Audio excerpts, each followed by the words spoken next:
बिस्मिल्लाहिर्रहमानिर्रहीम। आज के इस वीडियो लेक्चर में हम देखेंगे कि बीकॉम पार्ट 2 का जो पेपर है बिज़नेस टैक्सेशन BC 405 उसको किस तरीके से कम वक़्त में और कम तैयारी से अच्छे नंबरों से पास किया जा सकता है। तो सबसे पहले हम देखते हैं कि जो पेपर का पैटर्न क्या है। पेपर पैटर्न तो इसमें 8 सवाल होते हैं, 8 क्वेश्चंस। इसमें से 6 जो हैं क्वेश्चंस वो होते हैं इनकम टैक्स से, और जो 2 क्वेश्चन हैं वो होते हैं सेल्स टैक्स से। टोटल 8 सवाल होते हैं। अब इन 8 सवालों में से 5 करने होते हैं, 5 क्वेश्चंस। अब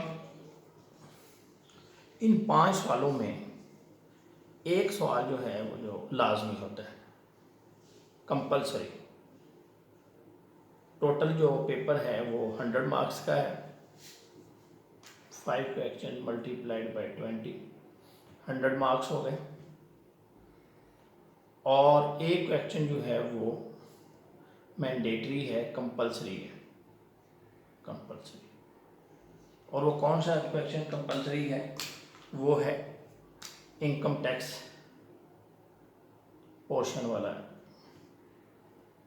इनकम टैक्स न्यूमेरिकल क्वेश्चन।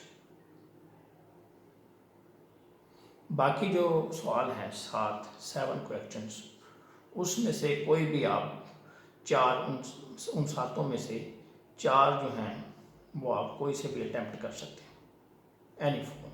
लेकिन जो इनकम टैक्स वाला न्यूमेरिकल क्वेश्चन होगा वो लाजमी है। अगर वो नहीं करेंगे, उसकी बजाय कोई और सवाल कर देंगे, 4 तो आपने करने ही है, 5 इसको छोड़ के, तो वो काउंट नहीं होगा। आपको सिर्फ 4 सवालों के जो हैं वो मार्क्स मिलेंगे।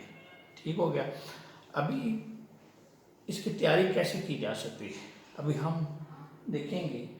तो पिछले पेपर्स को देखते हुए जो एनालिसिस किया, अच्छा ये आपको ये भी बताता चलो, ये बुक है जो कि पढ़ाई जाती है पंजाब यूनिवर्सिटी में।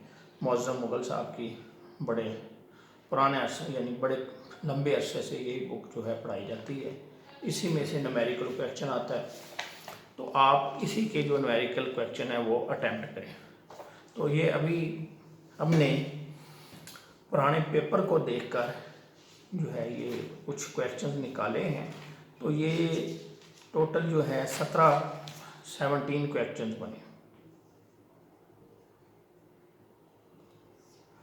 टोटल 17 जो है सवाल है। ये जो पहला सवाल है, फर्स्ट क्वेश्चन, ये डेफिनेशंस हैं, जो कि इनमें से कुछ जो हैं वो रिपीट हुई हैं और कुछ जो हैं कभी कभी आई हैं, यानी ये सारी लिख ली हैं मैंने। तो ये बनती हैं टोटल 24 डेफिनेशंस हैं। और बाकी जो क्वेश्चंस हैं वो 17 बन जाएंगे, यानी ये टोटल 18 है। तो ये पहला छोड़ दें इसको, तो बाकी 17 क्वेश्चन बनते हैं। अभी जो सवाल बार बार रिपीट होता है, यानी जो बड़ा अहम है, चैप्टर में लिख देता हूँ। एक तो ये डेफिनेशन वाला चैप्टर है, डेफिनेशंस।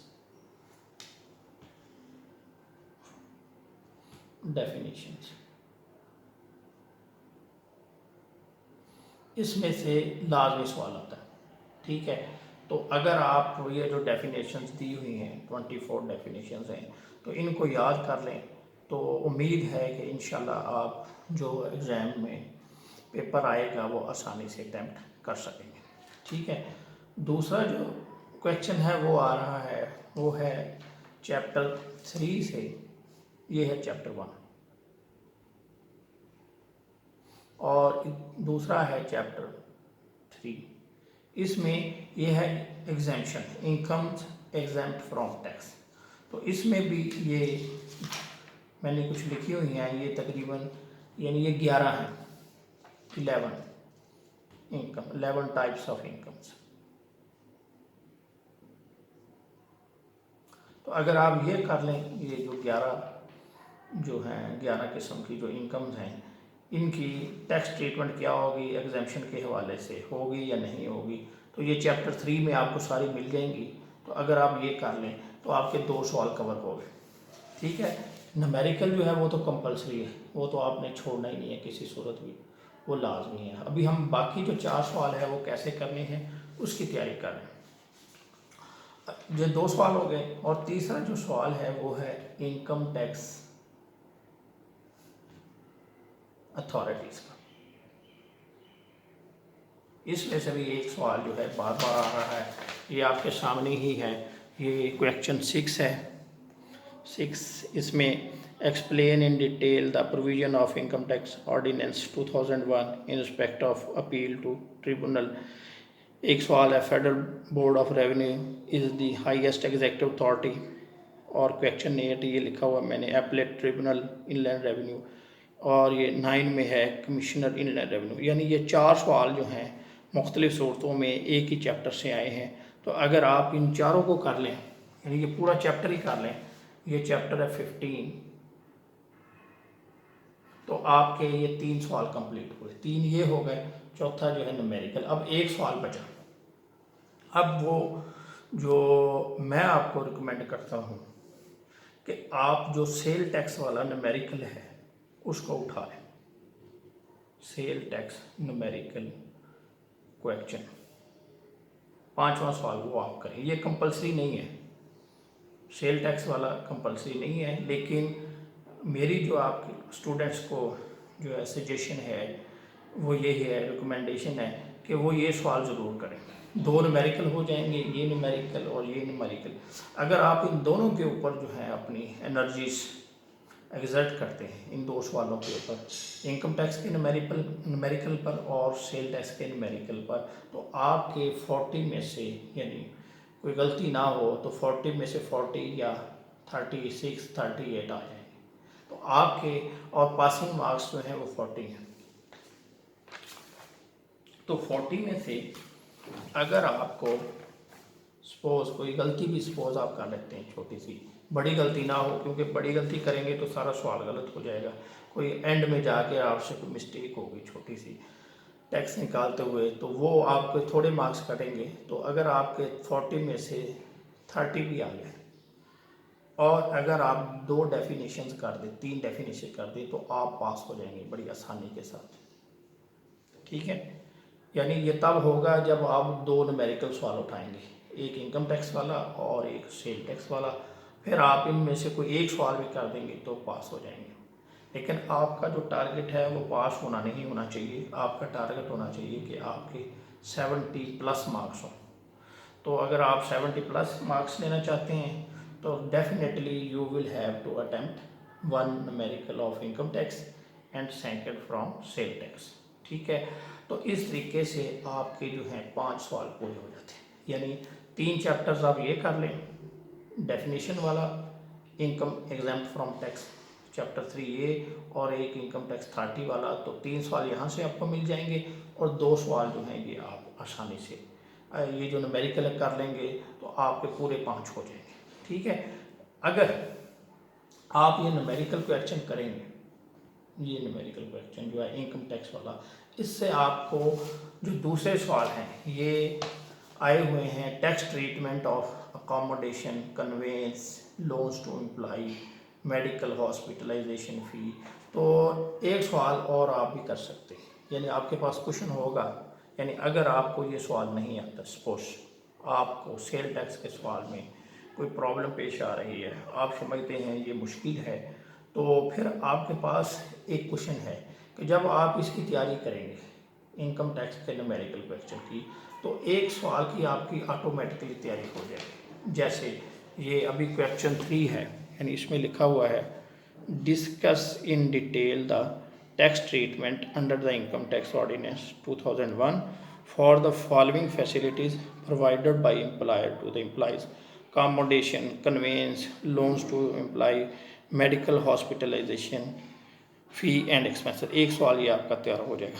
और एक सवाल जो है वो नीचे आ रहा है, जो काफ़ी दफ़ा पेपरों में आया है, वो है what is provident fund, discuss the treatment of various types of provident fund for inclusion in total income and exemption from income tax. यानी जब न्यूमेरिकल सवाल करेंगे तो आप इस पोजीशन में होते हैं कि आपको एक सवाल और भी कहीं से मिल जाएगा, जैसे ये प्रोविडेंट फंड वाला मिल गया, या ये जो टैक्स ट्रीटमेंट ऑफ ये वाला। यानी आपके जो है 5 सवाल आसानी से, सिर्फ आप अगर 4 चैप्टर जो है, यानी 3 चैप्टर ये हो गए और चौथा जो है इनकम टैक्स वाला, वो तो चैप्टर नहीं है, वो लंबा है थोड़ा सा, लेकिन वो कंपलसरी है इसलिए वो तो आपको करना ही पड़ेगा। तो ये कर लेंगे और 3 कर लेंगे तो आप इजीली 70 मार्क्स ले सकते हैं। लेकिन मैं आपको फिर जो है ये रिपीट कर रहा हूँ कि कोशिश करें आप कि दोनों न्यूमेरिकल करें, इनकम टैक्स वाला न्यूमेरिकल भी उठाएं और सेल टैक्स न्यूमेरिकल भी उठाएं, तो तब जो है ना आपके पास होने के 100% चांसेस है, 100% चांसेस है। लेकिन अगर आप एक न्यूमेरिकल उठाएंगे और जो सेल टैक्स का न्यूमेरिकल है वो इनकम टैक्स के न्यूमेरिकल से आसान है, इस पे आपको कम जो है वो टाइम देना पड़ेगा, एनर्जी कम वेस्ट करना पड़ेगी। लेकिन इनकम टैक्स का जो न्यूमेरिकल है वो मुश्किल है, लंबा है, उसके लिए आपको 2-3 लंबे चैप्टर पढ़ेंगे तो तब इसकी तैयारी होगी। ठीक है, तो ये था तैयारी के हवाले से। अभी इसी तरह ये एक सवाल और भी है जो कि अगर आप न्यूमेरिकल की तैयारी करते हैं, वो पेपरों में आया हुआ है, what are the different types of perquisites enjoyed by the salaried individual. इसकी भी तैयारी जो है वो आपके इसी से हो जाएगी। इसी तरह एक सवाल और है, discuss the various types of reliefs and allowances which can be claimed as tax credits by an individual. तो ये जो है इसकी भी आप, यानी ये क्वेश्चन जो है न्यूमेरिकल की जब तैयारी करेंगे तो ये भी आपका वहाँ से हल हो जाएगा। इसी तरह ये तो हो गए चैप्टर्स, और अभी मैं आपको ये कोई सवाल बताता हूँ। इन सवाल को आपने जो है वो लाजमी जो है वो याद करना है। एक सवाल ये जो टिक किया हुआ है, what are the various types of losses, how can these losses be set off and carry forward. ये चैप्टर नंबर 13 है। यहाँ ये जो सवाल है बहुत अहम है, इस सवाल को आप इग्नोर ना करना, इसको ज़रूर याद करें। इसी तरह एक सवाल जो है ये डेफिनेशन के चैप्टर में, यानी जब आप पहला चैप्टर करेंगे तो उसमें एक तो आपको जो है वो डेफिनेशंस आपके वो जो सॉल्व हो जाएंगी, वो क्वेश्चन कर सकेंगे, और साथ कोई एक एडिशनल क्वेश्चन भी आपको मिल सकता है। जैसे ये देखें, what are the legal provisions governing the residential status of individual, association of person and company. यानी डेफिनेशन का जो चैप्टर है वहाँ पे ये सवाल फुल फ्लेज मौजूद है। तो जब आप डेफिनेशंस की तैयारी करेंगे, रेजिडेंट की इधर भी आया हुआ है, यानी ये जो अभी मैंने डेफिनेशंस सॉर्ट आउट की हैं इसमें भी ये देखें नॉन रेजिडेंट पर्सन, इसी तरह यहाँ पे एक है रेजिडेंट कंपनी, यहाँ भी आया हुआ है, यानी अलग से भी आया हुआ है और फुल फ्लेज सवाल भी आया हुआ है। रेजिडेंट कंपनी, इसी तरह ये लिखा हुआ है रेजिडेंट इंडिविजुअल। तो अगर आप डेफिनेशन का पूरा चैप्टर कर लेंगे तो एक तो ये क्वेश्चन 1 जो है जो डेफिनेशन वाला है वो हल हो जाएगा और एक सवाल आपको एक्स्ट्रा मिल जाएगा। इसी तरह एक सवाल जो है वो एग्रीकल्चर इनकम के हवाले से है, उसको भी देख लें, ये भी उधर मौजूद है एग्रीकल्चर इनकम, तो इसकी भी जो है आप तैयारी कर लें, ये इम्पोर्टेंट क्वेश्चन है। तो ये जो इसको मैं ये जो बनाए हैं क्वेश्चन शॉर्ट आउट किए हैं, इसको मैं इसी चैनल की जो हमारा जो कॉमर्स एजुकेशन टीवी चैनल है इसमें कम्युनिटी टैब जो है, इसके कम्युनिटी टैब में जाएं तो वहाँ पे मैं इसके जो इमेज है वो वहाँ पे लगा दूँगा इन इम्पोर्टेंट डेफिनेशंस की और इम्पोर्टेंट क्वेश्चन की। Thank you very much.